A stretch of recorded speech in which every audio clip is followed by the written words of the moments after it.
Bonjour mes frères et sœurs. Comment accepter vraiment le pardon de Jésus?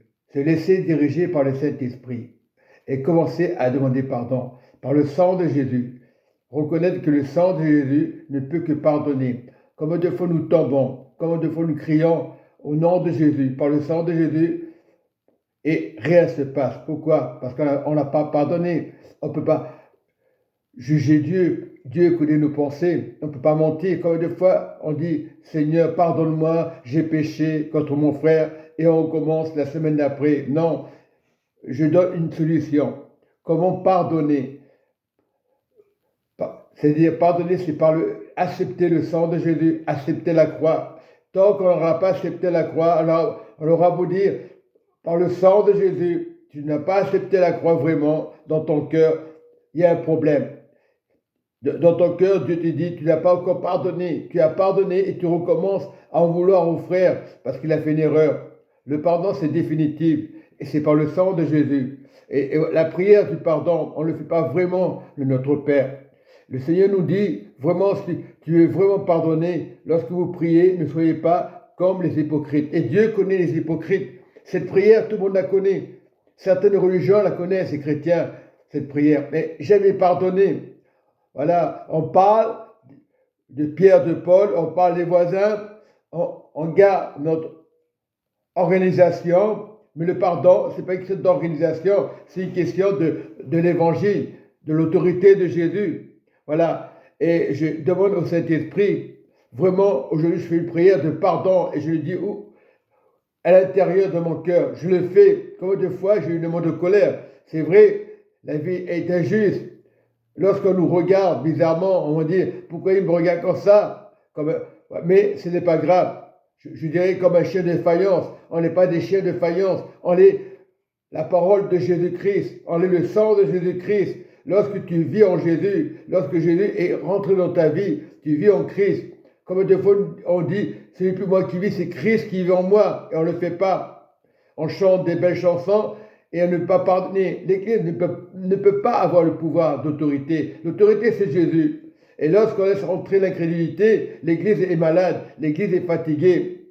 Lorsque tu as un problème avec un frère, tu n'oses pas lui parler, tu vas garder, tu vas même peut-être probablement te mettre en colère contre lui, et il t'a rien fait. Il a fait une erreur, ok, on pardonne, on va voir le frère face à face, et on n'ose pas des fois, et on bloque la bénédiction de Dieu, et on bloque les miracles. Voilà pourquoi nous bloquons les miracles dans les assemblées. Parce que je suis ancien, je garde l'orgueil, il a dit une chose qu'il ne fallait pas dire, il n'a pas fait ce qu'on lui dit de faire. Non, on ne force pas les gens. Dieu ne force personne. L'autorité, c'est Jésus.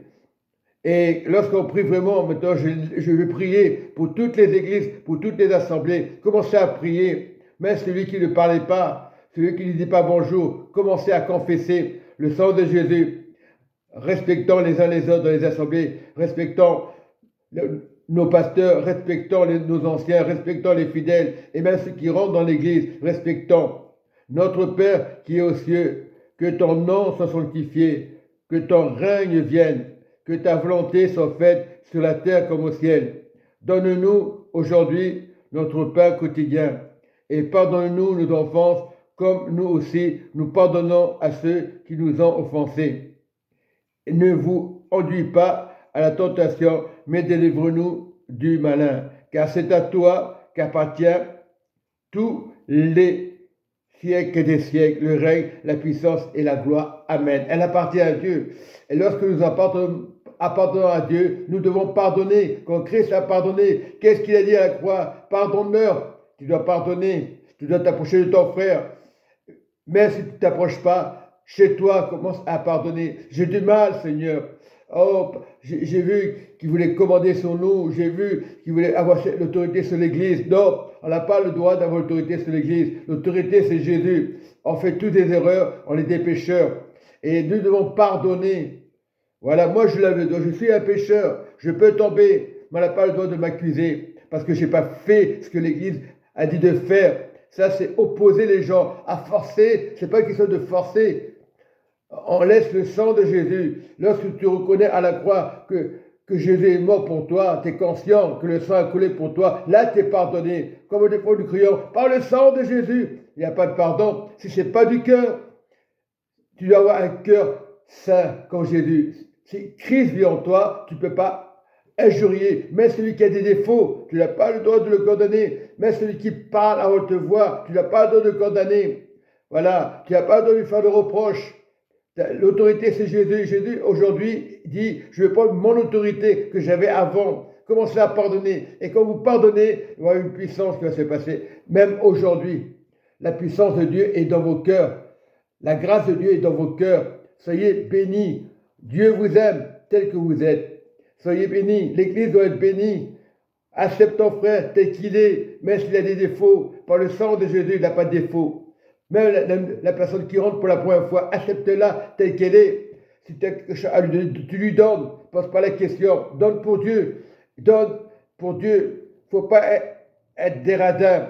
Nous sommes riches ou pauvres, pas un radin. Si tu as le peu que tu as, tu donnes. Comme la veuve a de 2 pièces de monnaie. Jésus ne l'a pas condamné. Si dans l'église, on te dit, après on te dit, donne 5 euros, ne pose pas la question, donnez plus. Si tu n'as pas, si tu les fais avec le cœur, ces 5 euros, Dieu va les bénir. Même 10 euros, même 20 euros, Dieu ne peut pas te laisser tomber. Mais on ne peut pas imposer à donner une somme. Ce n'est pas quelque chose de manipulation, c'est le cœur qui donne. Que tu donnes 5 000 euros, que tu donnes, peu importe la somme, 10 000 euros ou 1 euro, ça ne change pas. Si tu es sincère avec Dieu, tu verras les miracles et les prodiges. C'est ça qui attire la bénédiction. Quand tu donnes, tu attires la bénédiction pour donner grâce. Quand tu témoignes, tu libères un frère. Mais témoigner, pas dire des mensonges. Parce que beaucoup vont témoigner et disent des mensonges. Juste pas attirer qu'il y ait du monde. Non, quand tu vraiment dis la vérité. Il faut témoigner pour Jésus. Si tu as été guéri, tu as été guéri.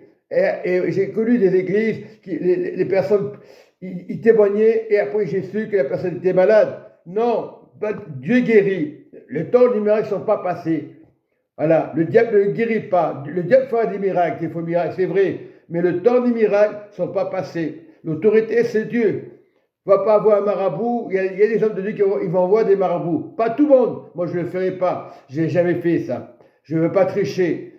Et si j'ai des épreuves, j'aurai des épreuves. Mais je n'irai pas voir un marabout. Parce que Dieu est capable de me guérir. Mon âme est sauvée. C'est le salut le meilleur. Voilà. Si je meurs aujourd'hui, riche le pauvre, il est mort sur son fauteuil. Ben, je serai mort. Mais mon salut sera avec Jésus. De toute façon, ça va rien changer. Il ne faut pas faire des caprices. Beaucoup de gens ont peur de mourir. Non. Quand c'est l'heure, c'est l'heure. Cherche Dieu. Et tu verras que tu ne meurs jamais. C'est humain. L'humain est tellement habitué à la mort et oublie cet esprit de mort. Qu'en fait Jésus-Christ, ton sauveur, lui seul, tu es vivant, tu n'es pas mort. C'est un mensonge de Satan. Tu es vivant. Tu n'es pas sur un fauteuil. Tu es vivant. Et la vie continue. Mais là-haut, on sera tous des esprits dans la joie, dans la paix. Il n'y a pas d'hypocrisie. Sur la terre, c'est normal que l'ennemi attaque pour décourager les chrétiens. Ne soyez pas découragés. Ou les croyants, quand on pourra dire. Parce que chrétien ne veut rien dire en ce temps de la fin. Chrétien, né de nouveau, mais vraiment né avec Jésus. Aimez ton frère. T'approcher de ton frère, si tu as du mal, approche-toi. Fais des efforts. Mais il y en a qui ne veulent pas faire d'efforts. Et c'est toi après qui font la tête. Et qu'on parle mal d'eux. Non. Fais des efforts pour Dieu. Approche-toi de ton frère. C'est péché. Bloquer la bénédiction de Dieu. Tu bloques la bénédiction de Dieu. Tu as des beaux enfants. Tu as de l'argent. Tu as un bon métier. Mais tu bloques la bénédiction de Dieu. Tu vas donner parce que tu peux donner. Mais il y en a qui ne peuvent pas donner. Donne pour Dieu 1 euro, 10 euros, même 100 000 euros. La personne, elle veut donner, elle donne. Elle sait qu'elle a déjà, elle peut prévoir. Il faut gérer ta maison. Donne pas envie de donner. Gère, donne à Dieu. Bien sûr, il faut de l'argent dans le monde. Les païens, ils payent leurs factures. Tu payes tes factures comme tout le monde. Mais donne à Dieu, gère pour Dieu. C'est vrai qu'on a tendance à dépenser. C'est comme ça. Mais avec Dieu, Dieu connaît ton cœur. Dieu connaît tes défauts. Dieu ne va pas te condamner parce que tu as dépensé. C'est-à-dire, évite de dépenser et Dieu donnera la bénédiction. C'est ça l'amour de Dieu. Voilà. Donne pour Dieu. Pose pas la question. ne parle même pas de l'argent. Lorsque nous parlons de l'argent dans les familles, ça fait des histoires et des disputes. Dans l'église, ne parle pas d'argent. Tu donnes, pense pas, oh, tu oublies, tu tournes la page, tu donnes à Dieu, au royaume, et vous verrez la différence. Moi, je suis simplement un homme de Dieu, je ne suis pas pasteur, je suis rien du tout, mais je vous dis, je donne le conseil de Dieu, du royaume. Voilà ce que veut Dieu. L'amour, de vous aimer les uns les autres.